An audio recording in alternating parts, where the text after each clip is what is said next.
Right, what have I got today?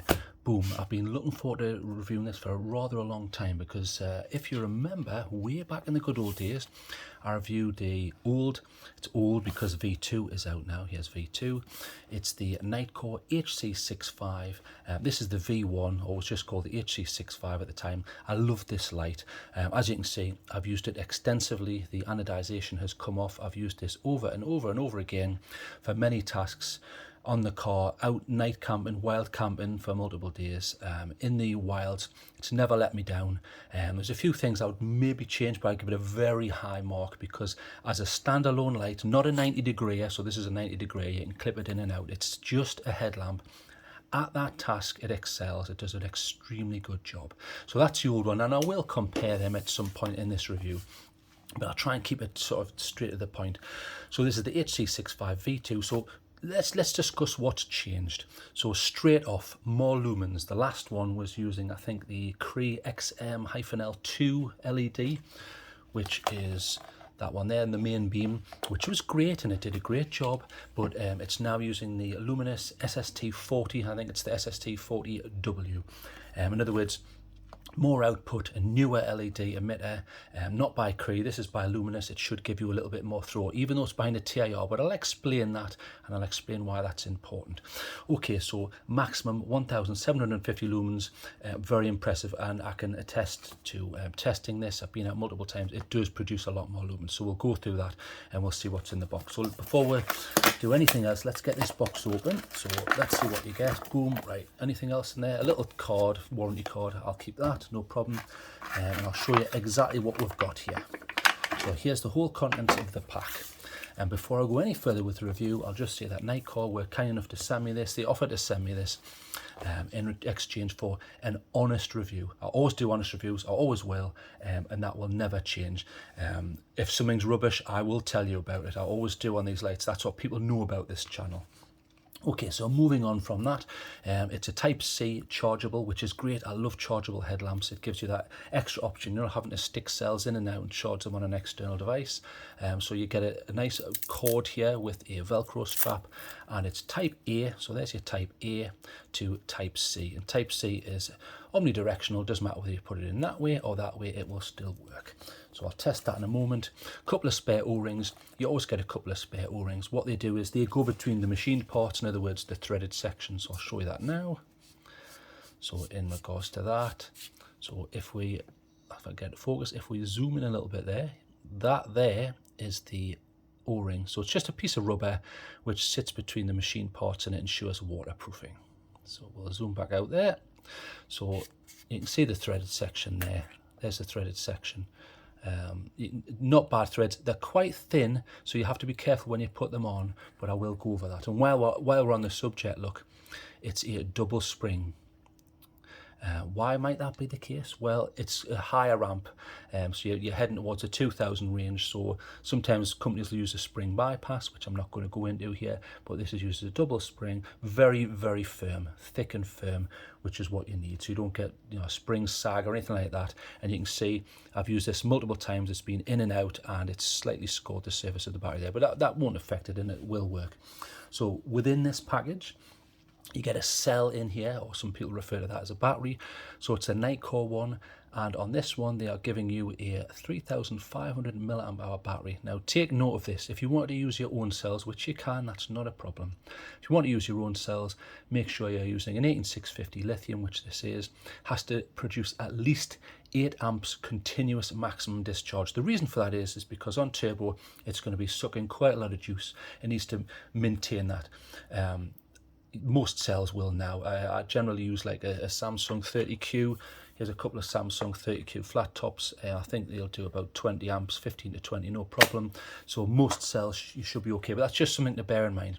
And nice to see, maximum capacity 3500 milliamp hours, very impressive. If you remember on the V1, it was a similar battery, but it was a 3400 milliamp hour battery, so 100 milliamps are bigger in regards to capacity, so very impressive. So I like that. So let's have a quick look around the item here.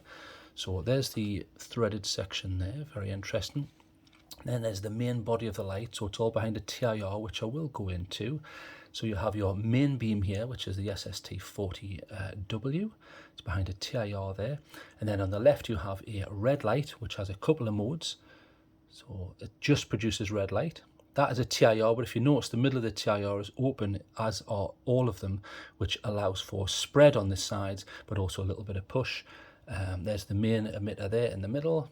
That's the SST40.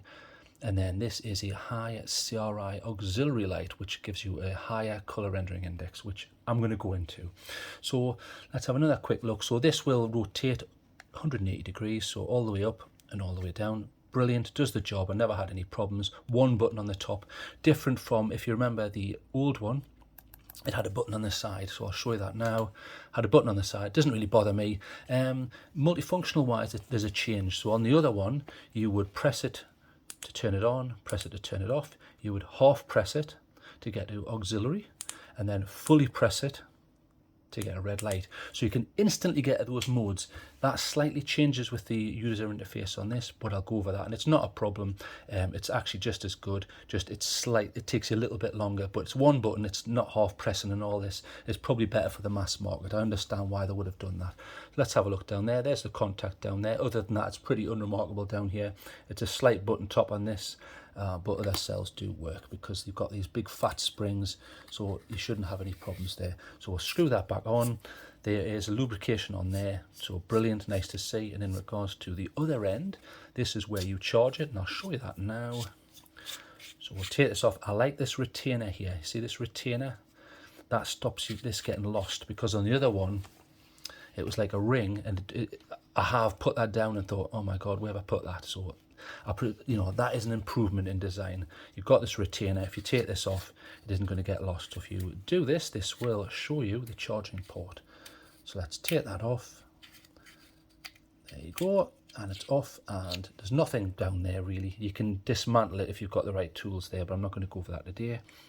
And here is your charging port, and it's type C. So let's use their cable to see if it charges. And if it does charge, this should flash, and then it will stop flashing once it's charged.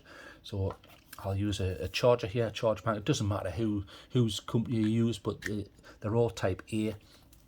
And then if you notice, type C, it doesn't matter which way around you put this. So we'll put it in like that. Boom. There you go. Flashes blue, it is charging. Once that stops, it's charged, which is brilliant. Nice. I like features where you've got extra features behind the button. I like that on a lot of lights because it gives you a little bit of user feedback instead of having another LED somewhere else that you've got to look for. Great. Now the question is, this is type C, so is it power delivery? So what's power delivery? Well, we'll take this out. So power delivery is when you use a type C to type C, and that's becoming a lot more common now. I've been championing this for a long time.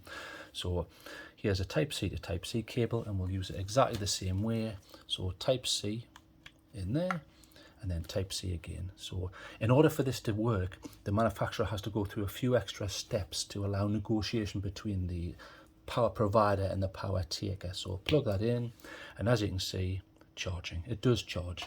And in that regards to charging, 5 volts, it's currently charging at 0.5 amp. It's not the fastest charger. They quote about 2 hours, 25 minutes. I've had it up to nearly 1 amp. The battery is starting to fill up now. It's about 4 volts at the moment. So it does slow down. So it depends how high the capacity is in the battery. But it's not the most rapid charger. In regards charging, I could not get it to work whilst it's charging. So to prove that, and I'll go over that later on, plug that in so it's charging, and then if you try and operate the light, it doesn't work. The same can be said if you go from type A to type C, sorry. Again, you have the same issue, which I'm going to cover later. That's a problem. I'm going to have to mark them down a little bit for that, because that's a feature I like. Although, to be fair, you didn't have that on this. And on lights like the Army Tech, you have to make adjustments. If you want to charge things, you've got to unscrew things a bit, then charge it, then to make it work, you've got to screw it back on again. So I'm being fair here, so that's fair enough, but that is a feature that I like, and I'll explain that later on in the summing up. So we'll pop that back on there. So no problem with the threads and what have you. Look, works great. So pop that back on. So charging works. Get rid of all that bush. You do get some instructions, but as you know, I never read them. I can't be bothered. But don't you worry, I'm going to take you through all the basics. So let's move that out of the way. Okay, so moving on from those basics there, I've told you that it's an 18650 battery, which is, you know, I'll compare to a lot of other 18650s that did an extremely good job using the luminous, which is nice to see. You get a bit of throw. So, but let's discuss how this light gets into the world. So you have a TIR setup. Now, I know this sometimes annoys people, but I really want to go over this because it's important information for people who haven't been on the channel or don't know about these things. So there's three basic ways of getting light into the world from your LED. So generally you have your LED there, kind of looks like that. You've got the LED here, and then you've got usually anyway, not always, but usually you have a bead of plastic, and light just goes all over the shop willy-nilly. So if you want to direct that to a degree, one method for that is to use a smooth reflector. So if you go back to the V1, you can see the LEDs in the middle there, and then it's surrounded by a smooth reflector. So what does that do? Okay, well, let's think about this. So imagine this is a side cut-off view, and you've got your LED here. Light comes out like this, and you get what's called a spill. Okay, so that's your spill. So I'll show you that. So we'll turn this on. So this is spill, see, straight from the LED. And this is handy when you're walking along. The wider the angle is, the better if it's a headlamp, especially for walking, because you need to see from the side. You need to see what's going on. It gives your eye more to work with, especially when you're on mountain sides and hills and stuff. You need peripheral vision.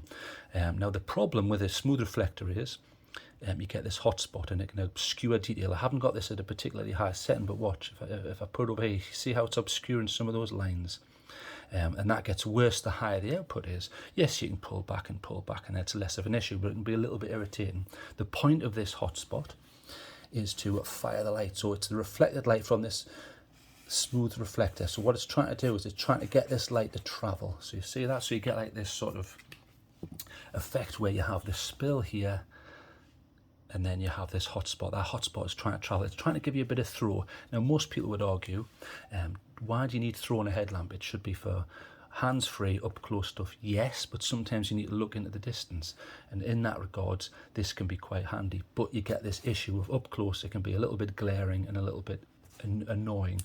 So your second option is to go for an orange peel reflector. So let's have a quick look at that. So they've done something similar.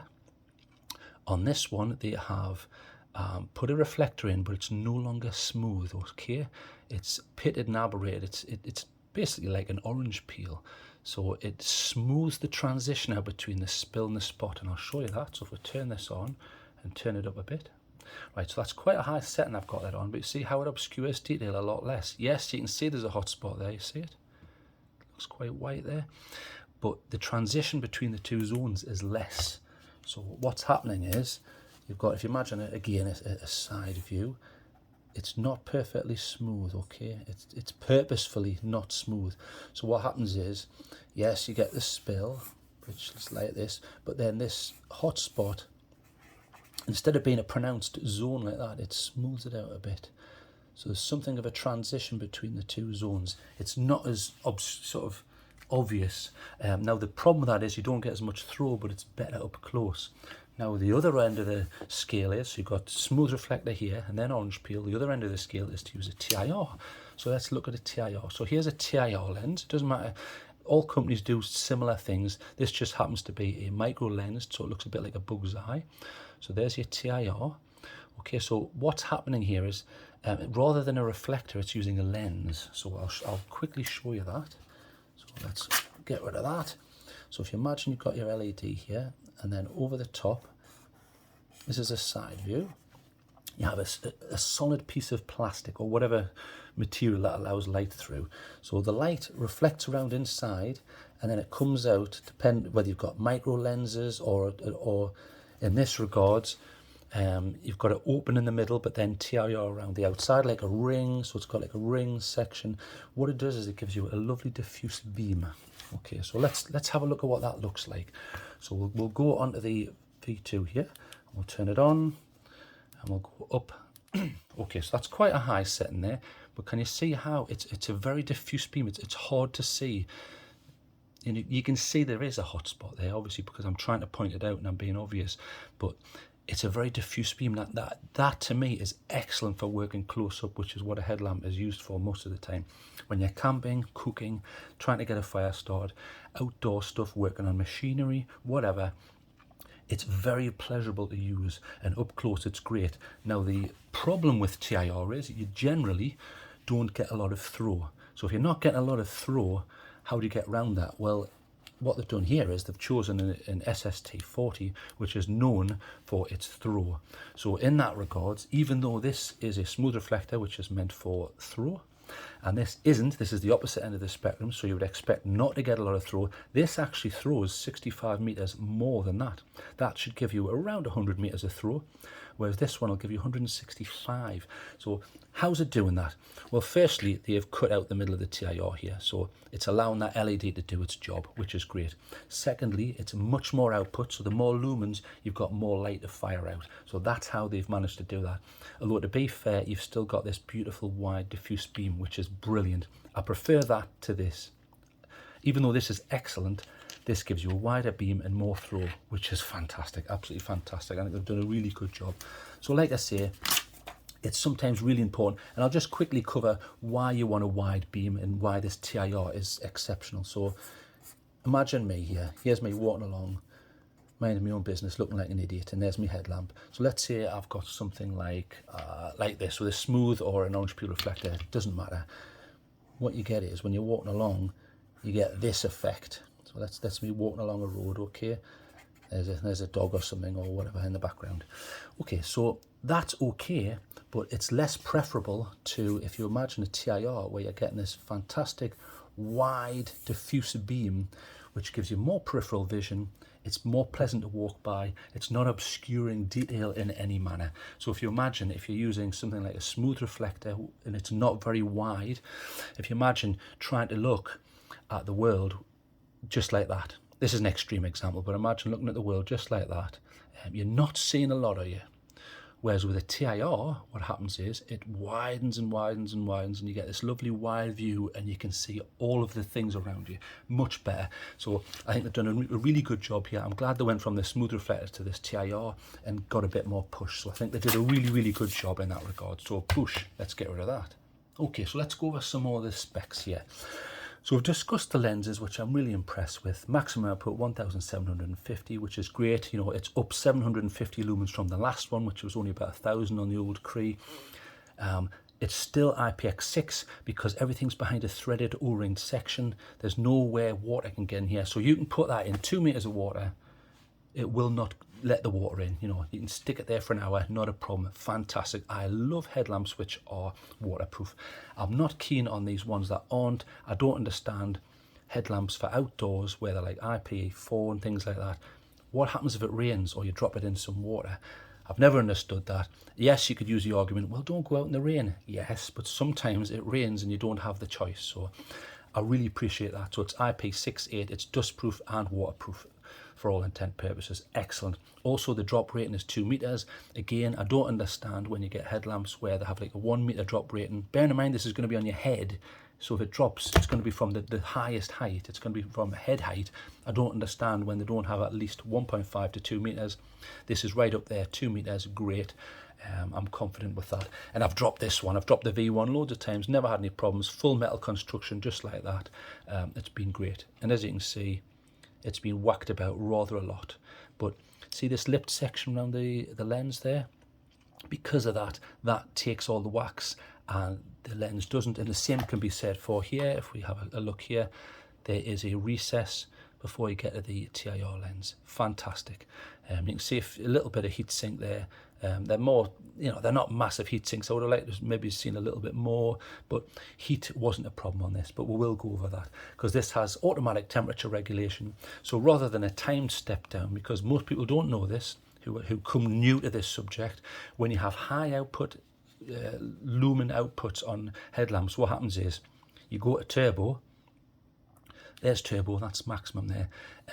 They step down because they can't maintain that because of the heat. It starts damaging components. This one has automatic temperature regulation. So rather than say run for 60 seconds then step down, it does that based on the temperature. So once it reaches the threshold, it says, right, that's enough, we're stepping down. I really enjoy that. That's better. It's certainly better for me because I live in a cold climate. The tests I've done on this in the past almost 2 weeks now have been around 3 to 5 Celsius, I would say. That's just a guess. At least 3 for the lowest, up to 8 Celsius on one occasion. It only stepped down once, and even then it was because I was running it on turbo and turbo testing and things like that. Other than that, brilliant. It didn't step down ridiculously. Okay, so we've gone over that. There's another feature I want to quickly go over, which is the battery test. So if you disengage the circuit and then if you watch the button here, I'll engage it and it will flash out the battery capacity. So we'll do that now. So watch. So 1, 2, 3, that's 3, and then 1, 2, 3, 4, 5, 6, 7, 8, 9. So 3.9 volts. So if you remember, maximum capacity is 4.2 volts, nominal voltage. But then it will drop, but this will warn you when it drops too much. And it's got memory functions and things like that, so really impressive. So let's quickly go over the UI. So it's quite simple. It's either one press or it's 2 presses. There's your 2 main sections of the UI, I'll say. So we'll go over those now. So if you press it short, you get low. I'm so happy to see they've done a 1 lumen mode. So many manufacturers think, well, low will just make it 5 to 10. You need a 1 or sub-lumen mode for reading maps and not ruining night vision. Yes, in this regard, you could use the argument, stop complaining, use red light. Right, but on initial turn on, it automatically goes to this lowest setting. Now you might say that there's a little bit of green there, but that's just because of the SST 20s and 40s. On the very, very, very lowest settings, you get a tiny little bit of a green tint, but once you get up there, it's white. The tint on this is basically white. We'll go over those because I did test the tint in CRI though on the main mode and the auxiliary. So there's your main one. So that's 1 lumen there, saying on this battery you'll get 800 hours. So basically like a month or so continuous usage. Very, very useful. I found that very useful. I wasn't able to walk by that, but dealing with stuff at hand height, it was really, really handy. And I used that and the red light mode. Excellent.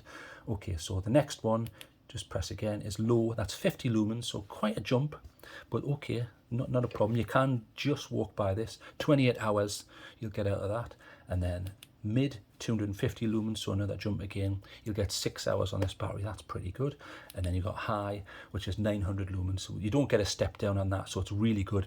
And on country passes and right out in the middle of nowhere, this gives you a lot of power. For 900 lumens you get a lot of throw and a lot of power. You get 2 hours 15 minutes on this, and press it again, it takes you right up to the turbo. 1750 lumens. Now they quote 30 minutes runtime on that, although bear in mind that's when you disable the temperature regulation, which they do in the lab. So depending on when it steps down or how it steps down is going to depend on your runtime on that. So those are the main modes. It does have memory, and if you want to get straight to turbo, you just press and hold. So it goes to its lowest and then bang, straight up. So you can quickly get to these modes.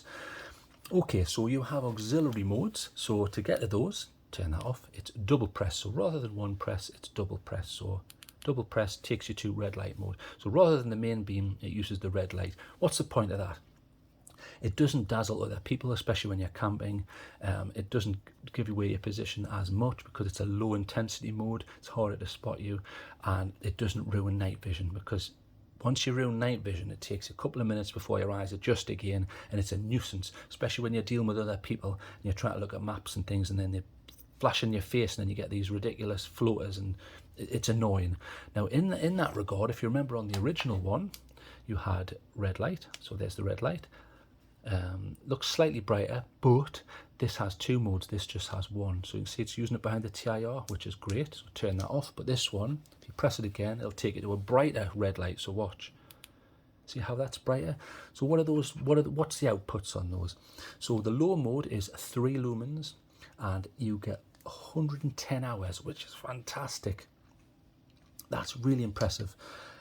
If you pump that up to this one, which is the much higher mode, about around 11 lumens, you get 30 hours, which again is still fantastic.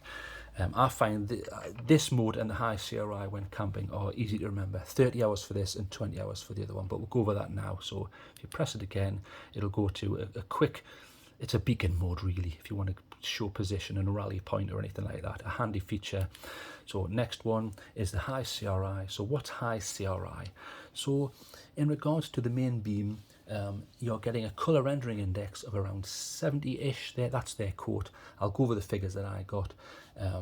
And color rendering is how much of the colors, the color gamut are you seeing. So in normal light that you get from the sun, in daylight you should get 100% color rendering index. In other words, you see all the different colors, none of it's missed out. If you want an extreme example of the opposite end of that scale, think of when you go to something like a tanning salon or something like that, or a sunbed. On that, you're just getting one very short wavelength of light, or short on the spectrum, I should say, one specific wavelength of light. And in that regard, it's unpleasant to look at, isn't it? Everything looks horrible. It's got this horrible color cast, and it's not very nice. The wider the color gamut, the better that is. You get better color reproduction index. It's better on the eyes. It's more pleasant to look at. I mean, you don't have to be a snob to see the difference if you see them side by side.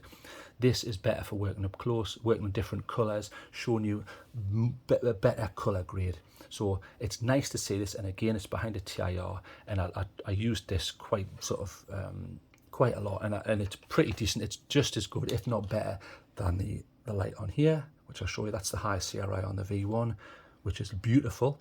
I would say this is maybe a bit warmer tint than that, but that doesn't really matter. The color rendering index is still higher than the main beam, which is around 70-ish. That's what they're quoting, but I'll tell you what my figures were. 35 lumens, you get about 20 hours on this, which is great. And you can walk by that, although be careful if you're in a rocky environment. You probably need to use a little bit more lumens. You need more lumens to stay safe. So pretty decent. And then the next mode is like a beacon. So it flashes, there, flash. It's using the main beam, flash, and that's it. And that's going to go for a long time. You can use that as a rally point, or remember where your tent is. If you're out fishing and you want to see where you're getting back to on the shore, you can leave it as things like that. Very handy feature. You also have an SOS. So if you really need it, there's SOS. So it flashes out the Morse code for SOS. So you've got that if you need it, and then back again. So very, very impressive. There's not a lot that you can say is poor about this, really. It seems to cover all the bases. So I did some testing. So we'll move this down here. So I did some testing on the beams for tint and CRI. So the tint on the main beam, I got around 5,897K. So it's on the white end of the spectrum. And not super white, it's pretty decent. And in regards to color rendering index, around 70%. I got 68.3, but there's room for error and margin of error there. So it's close to what they quote.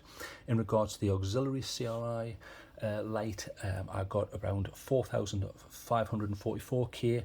I got slightly less than the 90 plus CRI that they were quoting. I got 85, but again, margin of error, and depending on the temperature or how long you've been running this, that will fluctuate on my test rig. So okay, fair enough, it's around 90, so no problems.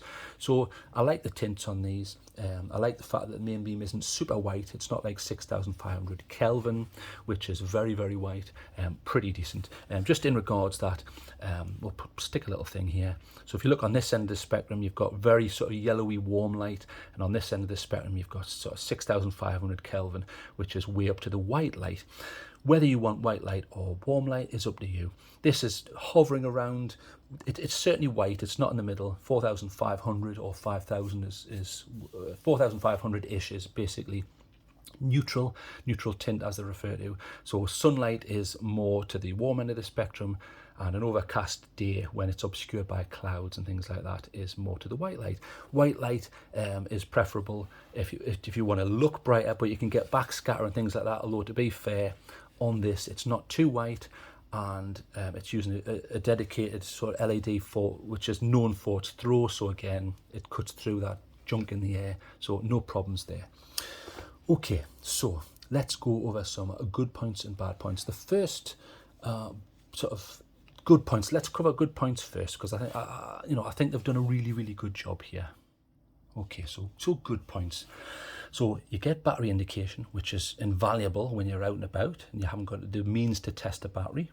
It's got automatic temperature regulation rather than an enforced step down, so it does it in regards to the temperature. So if you live in colder climates, that's brilliant, and it's better.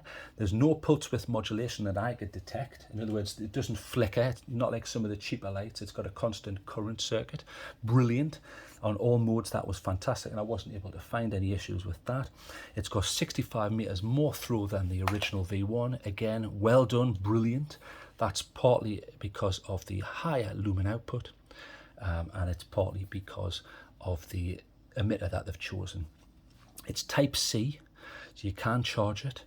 It's power delivery compatible, so you can go Type C to Type C. So again, it's future proofed. Well done. It's got 2 red light modes instead of 1.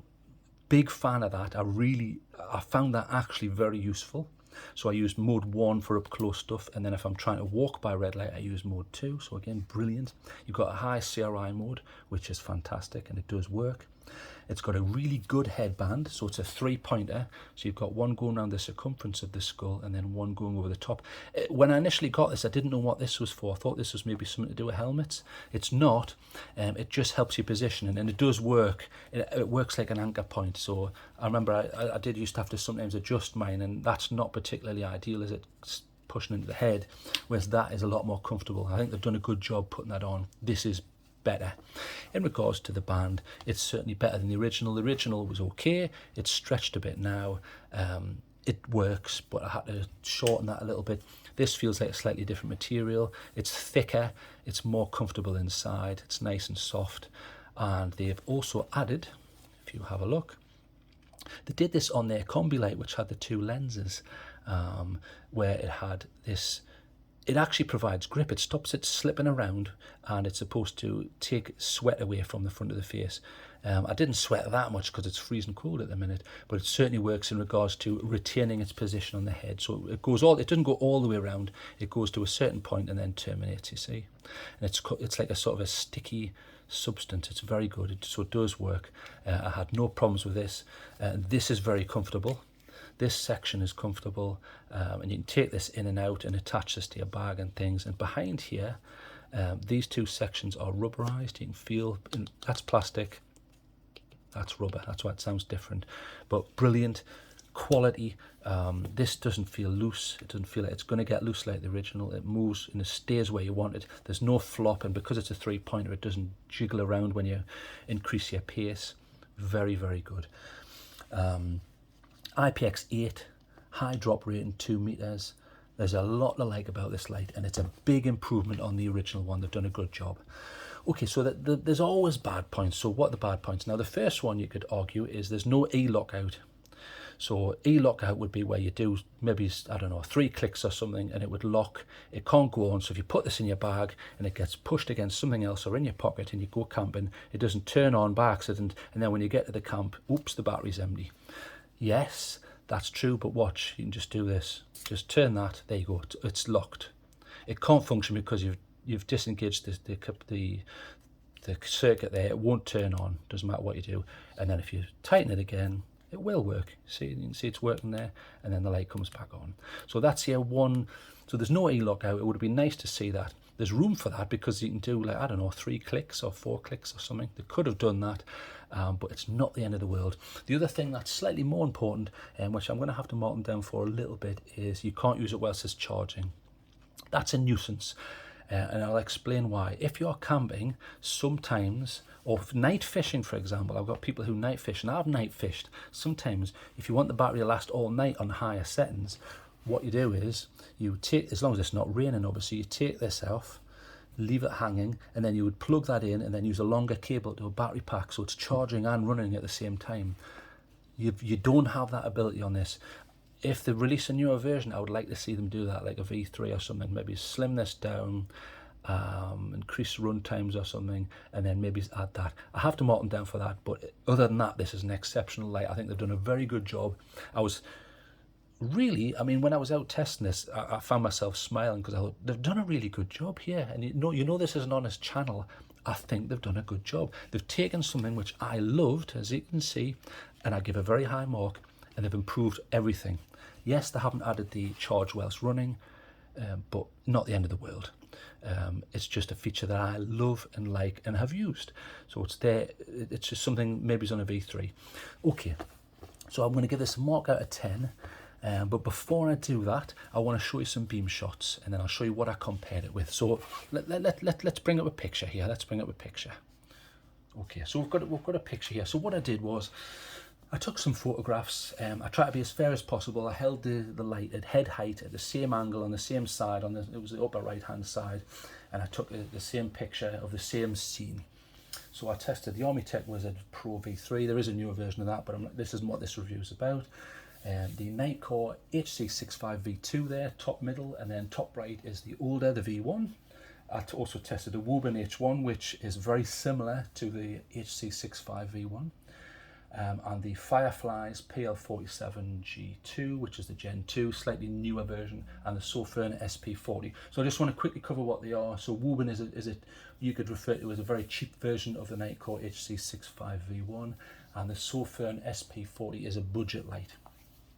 Okay, so let's straight off, let's look at the light we're actually looking at. So top middle there, Nitecore HC65 V2. Let's compare it to the V1. So let's zoom in a bit there. Right, we've zoomed in there. So we're just looking at the new version and the old version. New version on the left, old version on the right.